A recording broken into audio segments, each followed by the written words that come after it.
One of the things that we appreciate about Jamf software here in Eau Claire, it's exactly the kind of business you want to see too. We didn't recruit Jamf software in from our Economic Development Corporation. It actually started in Eau Claire by a music graduate who started the firm and grew from, how many employees were there when you started?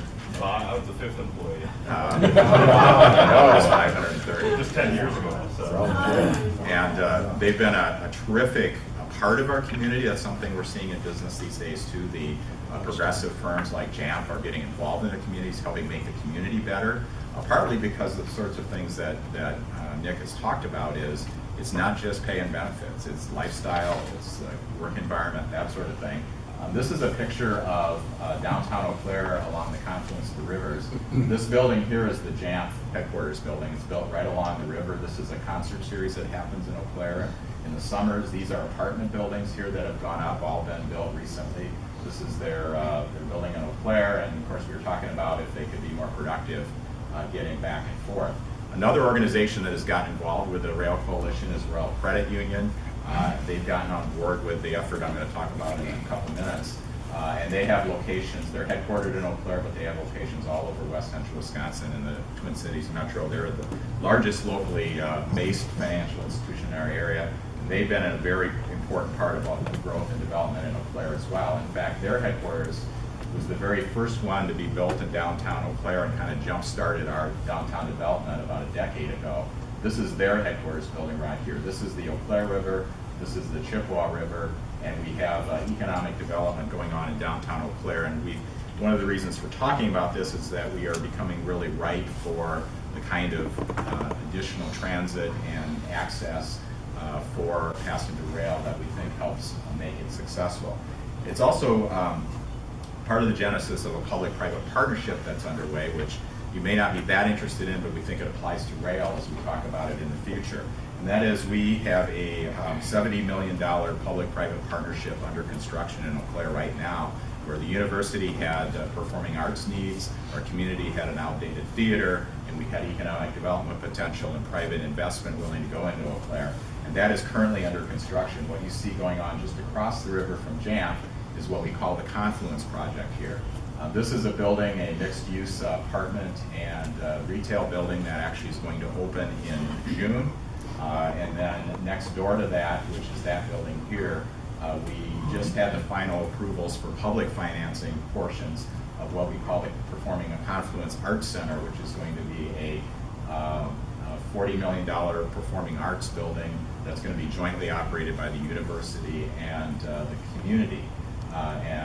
That's all going to happen right here in downtown Eau Claire, and has also generated about $90 million in additional development in downtown Eau Claire. We have a hotel that's being renovated. It's going to be open in a few weeks. This is a view from the top floor of the hotel, from the suites up there. We have another hotel that's going to be opening this summer downtown, and then lots of apartments and other development that's going on in Eau Claire. And we think those are the kinds of trends that are leading us to being a successful destination or source for passenger rail ridership. But it's also a warning that if we don't have passenger rail or other transit as an alternative going forward, and we continue to be having an automobile the only way you can get in and out of Eau Claire, that's a warning that we may have trouble staying competitive and keeping this trend going. So one of the things when we talk about this, we look at, well, how can we benefit from passenger rail service, or how is it being done other places? Here's a downtown that has something we don't, and that is Bloomington, Normal, Illinois. They built a train station there a few years ago with public-private partnerships, and according to the news stories from that area, they have Illinois State University there, so they're like Eau Claire. We have the University of Wisconsin-Eau Claire here. They say that they had over $200 million in additional investment in downtown Normal because of the coming of that station, and of course they have something like 8 trains a day stopping there as well in the Chicago to St. Louis corridor. Salt Lake City, I mentioned earlier. There you have a very conservative state where a business community got behind some overall transportation improvements that included transit. They built a transit system basically from scratch, and according to the Salt Lake Chamber of Commerce, these are some of the routes that they've added. They now have 25% of their downtown workforce commuting a transit now. So it was virtually nothing a few years ago. North Carolina doing a lot of improvements on their corridors and adding frequencies. Virginia, some of you may know, they added the Washington to Lynchburg state-supported train that they ended up not having to support because it's covering all its costs. They're planning to extend that train to Roanoke. They added service to Norfolk, and they're working on other plans to have more passenger rail in North Carolina. So where does that take us for West Central Wisconsin, and how are we going to make that happen here? One of the things is we're not rehashing the past. We're not going to talk about all the things and missed opportunities for Wisconsin and the things that we thought were going to happen that didn't happen. We want to look forward, not backward. And so one of the ways to do that is to look at what's happening around the country.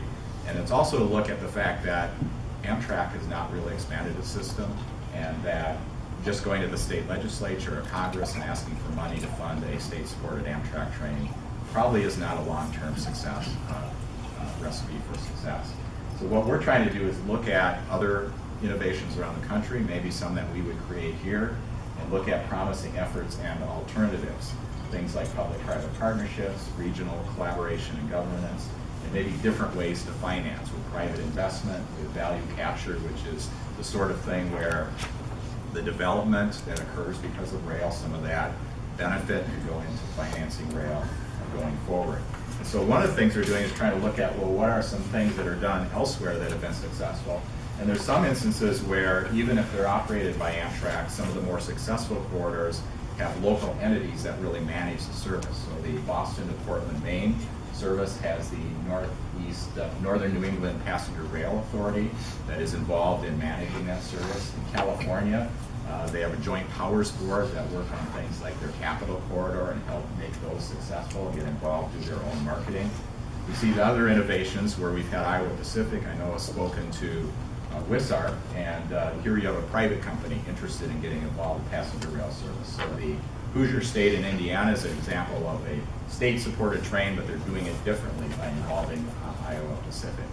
We know that Iowa Pacific is also pursuing a route between Tulsa and Oklahoma City that they would fund themselves if they can get it. And Oklahoma City is one of those communities where their downtown has become very vibrant and could be an excellent source for passenger rail ridership. In Florida, we have a rail company that is actually starting passenger rail service. Of course, they're in maybe the biggest travel market or one of the biggest travel markets in the country, but planning to start an entirely privately financed Orlando and Miami service that's currently under construction. Now, we don't necessarily have any hopes that tomorrow Union Pacific is going to say, hey, we're going to go in and do what they're doing. We're going to start at Twin Cities to Eau Claire service. But are there going to be lessons from this when this starts operating? It's actually under construction. It's going to be operating. And it's also an example where the development around the station is going to be one of the reasons that they're doing it. We see other things, the privately financed Texas bullet train that's being discussed. And even between Rochester and the Twin Cities, the state has actually stepped back. I think we'll hear more about that, but there's a private company interested in pursuing it. So what about our area? Do we really have the value and the ridership to justify a passenger rail route? And a lot of it we have been concentrating on between here and the Twin Cities is probably the most feasible place to start.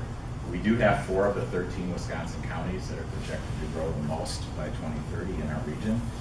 I-94 approaches 40,000 cars a day going past Eau Claire, and about 100,000 cars vehicles a day crossing the St. Croix River at Hudson.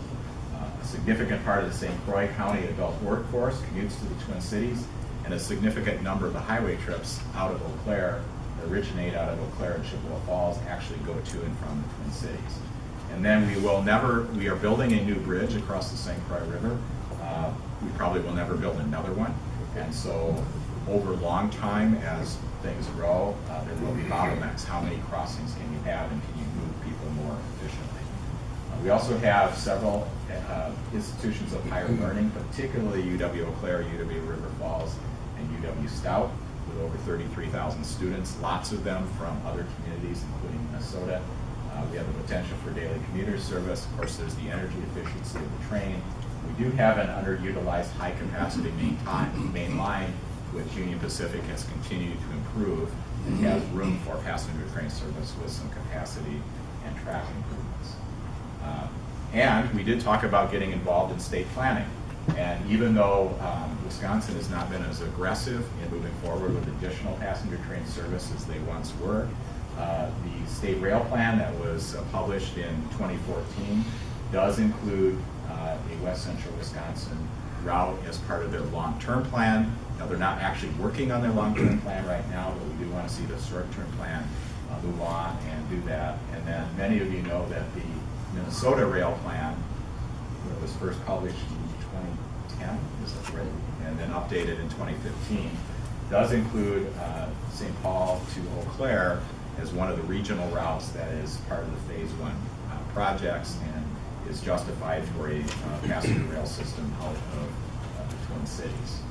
So where do we go from here, and how do we pursue what we're talking about? And at this time I want to introduce Dave Christensen. Some of you know Dave, some of you have heard Dave speak before, and when he did that,